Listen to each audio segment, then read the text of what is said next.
Na ang alam ng family mo, Nurse po ako sa Japan. pero in real life doon. Nag-apply po ako as care worker. Pero may breakdown scene din ba katulad nung kay Teddy? Yes I'm po. so, hindi nga.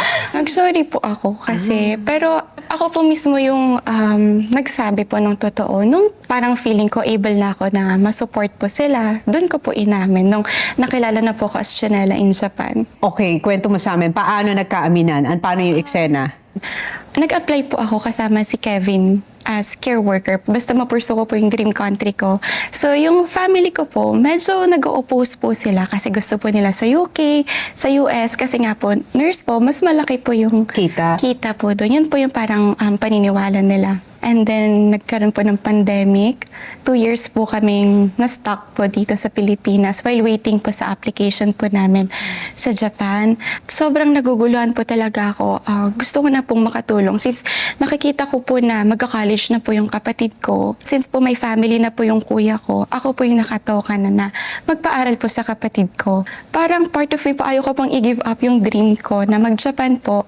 And nauna na rin po dun yung si Kevin. Which is fiancé ko pa lang po siya that time. Napapressure po ako. And then, doon po pumasok yung, nag-start po mag-prayer and fasting. So, ask po ako ng wisdom. Nag-partial fasting po ako, yung Daniel's fasting po na. Vegetables. Yes po. So, lahat po naman nakakasatisfy sa akin. Like Ba't ka food. nag-fasting? Christian ka? Yes po. I'm a born-again Christian po. Since birth? Since high school po.